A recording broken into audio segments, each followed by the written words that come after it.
light a candle to celebrate getting your contribution goal. Sharon Horne-Ellstrom here. That was very underwhelming. I'm having one of those mornings that are just crazy. It's snowing here. Happy Halloween. It's snowing in my neck of the woods. Welcome to day 2104 of What's She Up To Now. Documenting my journey, sharing what's working, what's not working. And this morning, technology's not working. There's a whole lot of crazy stuff. Wonder why I couldn't sleep last night. It was because it was snowing. Love this candle though. It's got both a flicker mode, so it looks like it's a real candle. It flickers, and then it's got a just straight lit mode, so that it, just lights. So I think that's pretty cool. The technology that they're getting with candles now, and I don't think you can see the flicker, but I can when the light's on. And it's safe, right? No hot flames for the kidlets and the grandkids, so I like that one. All right, so what are we doing today? We are wrapping up in the Get Your Goals Annual Challenge, the area of contribution for this year's challenge. We've gone through all 9 areas now. Today was the last day, and I had technical difficulties with that video today, but I think I got it figured out. So we reviewed that, and then we reviewed the 7-step process that we're using in the challenge, and we will use again in November and December to make sure that we really install it in our subconscious and we make it our own, so that when it comes to setting goals and getting goals, we've got the process installed in our subconscious, so we do it automatically. We don't have to think about it every single day. It's like we've done with the SOAP framework. It's story, options, action, and progress. And we use that whenever we're faced with a challenge, a setback, an obstacle, anything that gets in our way of getting what we want and creating the life that we want.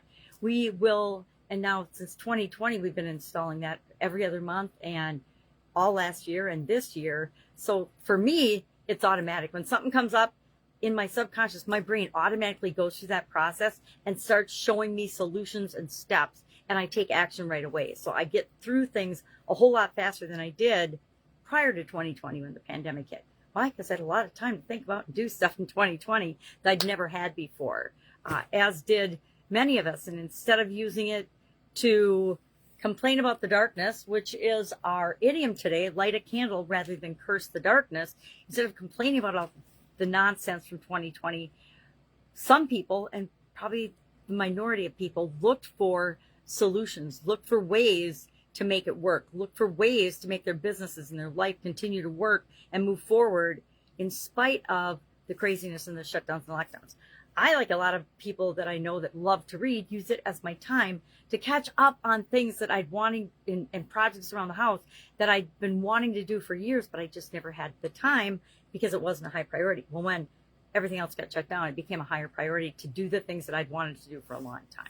It's a lot more fun to do the things we want to do than the things we have to do. So wrapped up contribution and the whole life framework. So now, tomorrow, I have to think of what are we going to talk about for the next 2 months.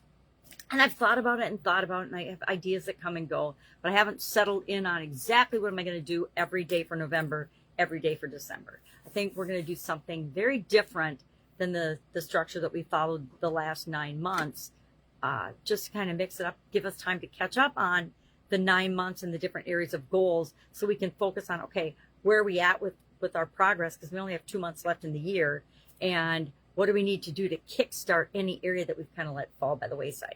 I know I've had a couple that have fallen by the wayside a little bit. I would say as far as my spiritual,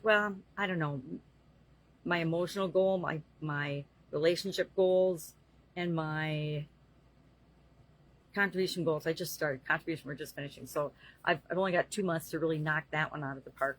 But we want to have some time to actually focus on each of those areas over the next months. I think maybe we'll take a day a month to focus on each of the 9 areas and just check in with where are we at, what can we do, how can we help one another to make sure that we are moving toward progressing and getting what it is that we want in that challenge. Just got back from a trip, a very fun, very long trip, very interesting trip, some experiences and things that I've never done before and probably will never do again. In a positive way, I had a great time, had a great experience, but discovered totally not for me. And so And for the group of people I was with too, I think I probably had the most fun of everybody in the group, but the rest of the group was pretty miserable. So I think there's sometimes we have experiences that we're not going to do again. And what's funny about that is I am the one of the group that doesn't like shopping, and I had the most fun. We went to a thing called Round Top in Texas and spent 3 days at that, and it really it's a 2-week event that happens every year, usually in the fall, and now they've got one in usually the fall and the spring, so October and April. And there's 4,000 vendors. It's a lot of antiques, a lot of vintage stuff. I've never seen anything like it. I mean, my mind was absolutely positively blown. I've been to state fairs, I've been to big events, but I've never been to anything with 4,000 vendors at it before. I live in the area of the Mall of America, and that's only like 800 or something. I don't even know if there's 800 there. I might be blowing smoke out of my own, what, but it was incredible. It was interesting. Watching the people was amazing. There were virtually no children. I think we maybe saw 12 children in 3 days, which I love children. I love my grandchildren, but it was a break from them. So it was really interesting, and it was so fun to watch the people. It was, I would say, 95% women at the events, at all the events, except for working in the booths. There were men, salesmen, people from all over the world come there to share their businesses and share what they do and how they do it. So it was really fantastic from that standpoint. All right, that's it. That's all I've got today. If I can help you, it's Halloween here, so I'm going trick-or-treating with my granddaughters. So that's going to take up the better part of the day for funness. It's just a fun day. Of course, I got to sneak some work in. But if I can help you anyway, ask. Otherwise, I'll be with you tomorrow.